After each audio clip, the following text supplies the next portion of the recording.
gaskiya tsakaninka da Allah, Allah ya fi maka uwarka, ya fi maka ubanka, ya fi maka ƴan uwanka, ya fi maka danginka, ya fi maka kowa. Ka faɗi gaskiya ya fi maka rayuwarka ma shi Allah. Kunu qawwamina bil qisti shuhada'a lillahi wa law ala anfusikum aw al walidayni al aqrabin in yakun ghaniyan aw faqiran fallahu awla bihima. Komi kudin mutum ka faɗi gaskiya, karka tuna kudin da yake baka.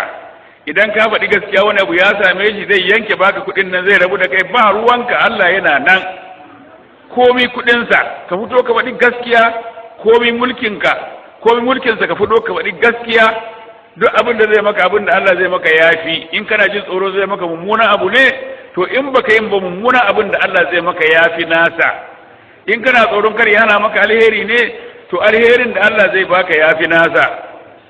In yakun ganiyan aw faqiran, ko kuma komi talaucin sa kaje to wannan abun kan haka yake, amma yanzu in na faɗa yanzu ma ga yadda iyalansa suke a gadabaice, idan na faɗa an daure shi fa.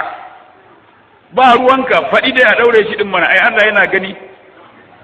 Aw faqiran, komi talaucin sa karka ji tausayin sa, ka ki faɗin gaskiya. Komi sarautar sa karka ji tsoron sa, komi kudin sa karka ji tsoron sa, komi zamuwansa abin tausayi karka ji tausayi sa, faɗi gaskiya ka ce haka yi. Fallahu aule bihima, Allah ya fi maka mai mulki, mai kuɗi ko matalauci abin tausayi. Allah ya fi maka waɗannan, ya fi maka duk waɗannan ma aka ambata.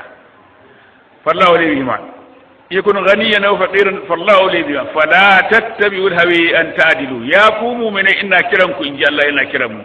Fala tattabi'ul hawa, kar ku yadda ku bi son zuciya, kar ku yadda ku bi son zuciya, ku kaucewa hanyar gaskiya. Fala tattabi'ul hawa fa yudillaka an sabilillah, innal ladhina yudillu an sabilillah lahum azabun shadidun bima nasu yawmal hisabi. Duk wanda ya bi son zuciya zai raba shi da adalci, zai raba shi da gaskiya, zai kai shi wuta. Manzo Allah sallallahu alaihi wasallam ya ce ku yi gaskiya, annabi yake cewa ku yi gaskiya.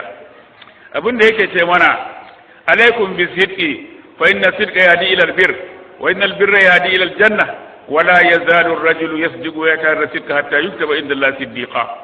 Wa iyyakum wal kadhib fa inna al-kadhiba yahdi ila al-fujur wa inna al-fujura yahdi ila an-nar wa la yazalu ar-rajulu yakdhibu wa yataharra al-kadhiba hatta yuktaba inda Allah kazzaba. Ni dai abin da na maku gaskiya. Mutum yana yin gaskiya, yana aikata gaskiya, yana kirdadon gaskiya, har gaskiyan nan ta zame masa hanyar da zai taka ta jawo masa duk hanyoyin alheri, ta mai da su hanya guda ɗaya ta gaskiyar. Wannan hanyar ta kai shi har zuwa ga aljanna. Ba zai gushe ba yana yin gaskiya, yana kirdadon gaskiya, har a rubuta sunansa wurin Allah, wane bawa na mai gaskiya. Tun Allah ya riga ya rubuta wannan, ko maƙiyinka idan aka ce ka faɗi magana sai tambaya, a bakinsa ka ji wannan maganar kuwa ko wani ne? A bakinsa na ji, baka da baka to ko da yake ga yadda yake da, amma in ya faɗi magana kam da kyau za a samu ƙarya cikin maganarsa. Ko makiyinka zai faɗi haka. In kuma ka ɗauki ƙaryar da annabi ya hana ɗin, ku rabu da ƙarya, ƙarya za ta haɗa maka duk hanyoyin sharri, ta ɗora ka kan hanya guda ɗaya ta sharri har cikin wuta. Mutum ba zai gushe ba yana yin ƙarya, yana kirdaron ƙarya, har a rubuta shi wane maƙaryaci a wurin Allah. Da an riga rubuta ka wane maƙaryaci a wurin Allah din nan, komai son ka da mutum yake yi. Da ka faɗi gaskiya, da ka faɗi magana, sai ce shi din ne ya faɗa maka baka da baka shi ya faɗa, to ba a zane ba ko irin maganar nasa dai ko kuma gaskiya ce. Bai yadda ba kenan. Saboda Allah ya riga ya rubuta shi makareci a wurin Allah, komai son ka da mutane suke yi, sunanka makareci a wurin su, tun da yake sunanka makareci a wurin Allah. Ko komai kinka da suke yi, inda Allah ya rubuta ga wani mai gaskiya, to dole su ce kai mai gaskiya din ne, ko suna kinka. Allah ya riga ya rubuta haka. Saboda haka jama'a mu kokari mu rike gaskiya, mu kokari mu nisanci ƙarya. Gaskiya take jawo dukkan alheri ta mai da hanya guda ɗaya. Ƙarya ita ke jawo dukkan hanyar sharri ta mai da hanya guda ɗaya har zuwa wuta. Allah ya kiyaye mu. Wata rana wani mutum ya zo wajen manzon Allah ya ce, ya Rasulullah, ni ina son addininka, amma ina da halulluka da addininka baya so, ni ko ba zan iya bare su ba. Yace faɗi in ji, ce ni dai ɓarawo ne, ba zan iya bare sata ba. Ni ko mai neman mata ne, ba zan iya bare neman mata ba. Ni ko mai shan giya ne, ba zan iya bare shan giya ba. Ni ko makareci ne, ba zan iya bare karya ba. an ce addinin ka ba sun waɗannan, ni ko ina son addinin ka. Yace to in nace ka bar guda ɗaya za ka iya bari? Yace to ɗaya kam zan yi ƙoƙari. To ka bar ƙarya. Sai ya tafi ya je zai yi sata, sai ya ce yanzu ba idan na yi sata annabi ya ji labari zai yanke mini hannu, kuma in aka tambaye na ce ban yi sata ba na yi ƙarya, kuma ne masa alƙawari ba zan yi ƙarya ba, bari dai a haƙura da satan nan. Ya nemo matar da zai lalata da ita, ya je inda za a yi lalatin, an shirya komai da kuma ce yanzu in ne wannan abu in labari ya samu manzon Allah zai hukunta ni, in kuma ya tambaye ni na yi ko ban yi ba, na riga na yi masa alƙawari ba zan yi ƙarya ba, in kuma na furta da baki na zai hukunta ni, bari dai a rabu da wannan matar. Sannan ya je zai sha giya, ita ma ya ajiye giyar a gabansa zai sha, sai ya tuna yanzu in na sha labari ya samu manzon Allah zai min hukunci, idan aka tambaye na yi to za a yi min hukunci, in na ce ban yi ba na yi ƙarya, na yi masa alƙari ko ba zan yi ƙarya ba. Duk da shi sai Allah ya warkar da shi, duk ciwon sa ya warke saboda wannan magani guda ɗaya na rabuwa da ƙarya da kama gaskiya. Ya je wajen manzo Allah, da ganin sa manzo Allah sai ya yi dariya, shi ma sai ya yi dariya, ce manzo Allah babban likita ka bani magani ɗaya warkar da dukkan ciwo na. Wallahi jawabu rike gaskiya da adalci, rashin gaskiya da rashin adalci shi ya bata mana Najeriya. Wallahi rashin gaskiya da rashin adalci shi ya bata mana Najeriya. Da za mu rike gaskiya mu rike adalci, wallahi da kasar mu ta yi kyau. Kuna ganin waɗanda ba musulmi ba ƙasashen su saboda gaskiya da adalci wanda ba hada ma da musulunci ba, ga yadda ƙasashen suke. Balle mu in muka rike gaskiya da adalci muka hada da musulunci? Sai Ubangiji yana cewa fala tattabi'ul hawa an ta'dilu, kar ku bi son zuciya balle ku kauce wa gaskiya da adalci. Wa in taru aw tu'ridu, in ku karkacewa gaskiya aw tu'ridu ko ku kauda kai ga barin gaskiya, fa inna Allah kana bima ta'maluna kabira. Allah yana sane da abin da kuke aikatawa, ba za a boye masa ba.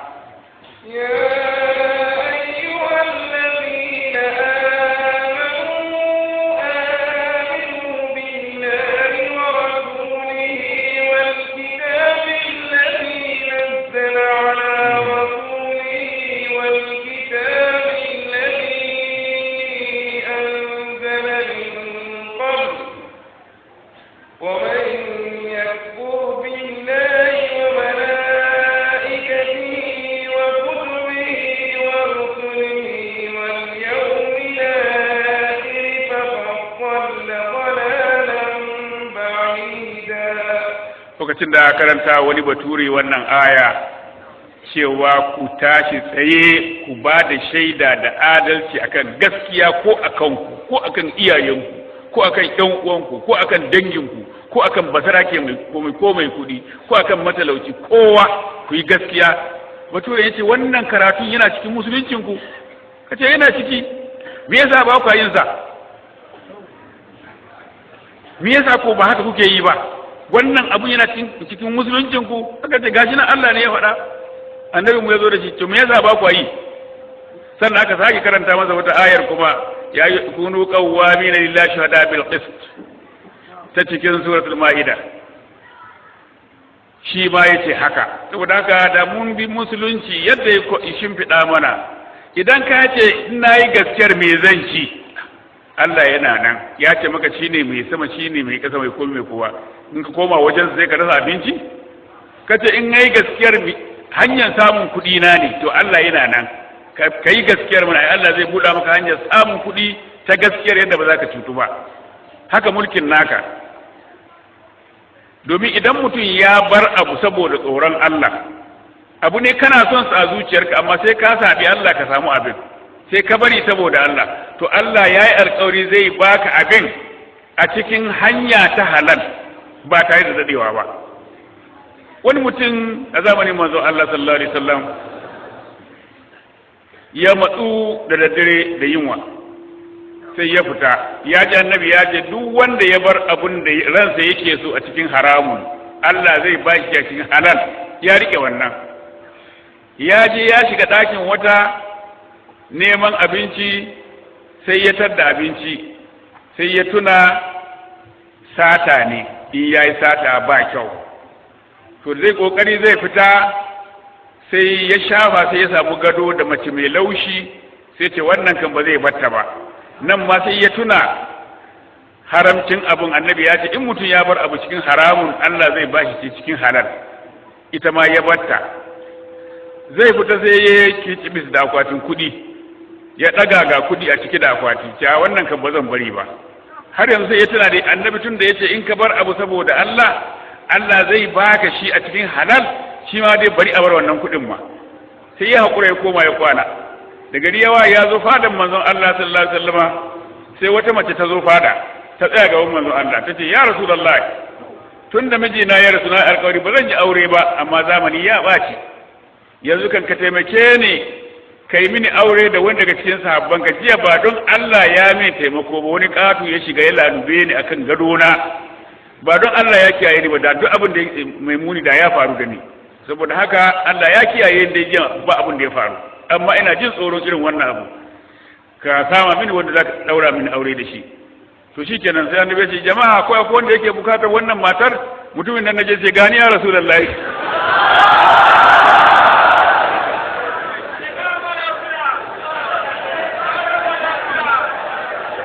Annabi ya ce kina son sa? Ta ce ina son sa. Sai annabi ya daura musu aure. Shi kenan sai kuka koma gida da gidan da matar da akwatin kuɗin da gadon da komai ma ya zama nasa a cikin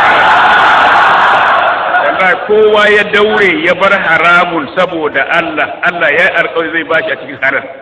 Allah shine mai sama mai kasa kullum yana ta mana. wa in talu aw turidu fa inna Allaha kana bima ta'maluna khabira. Ya ayyuhallazina aminu billahi wa rasulihi wal kitabi alladhi nazzala ala rasulihi wal kitabi alladhi anzala min qabl. ومن يكفر بالله وملائكته وكتبه ورسله واليوم الآخر فقد ضل ضلالا بعيدا. يا أيها الذين آمنوا Allah yana sake kiran mu ne lokacin da Allah ya wannan irin kira ka saurara zaka ji wani hukuncin da zai bamu. Ya ayyuhallazina amanu, ya ku wanda kuka yi imani da Allah da manzon Allah da abin da duk Allah ya aiko manzon Allah da shi, aminu billahi wa rasulihi, ku jaddada imaninku, ku sabanta imaninku da Allah da manzon Allah sallallahu alaihi wasallam. Imani akwai na farilla, idan ka yi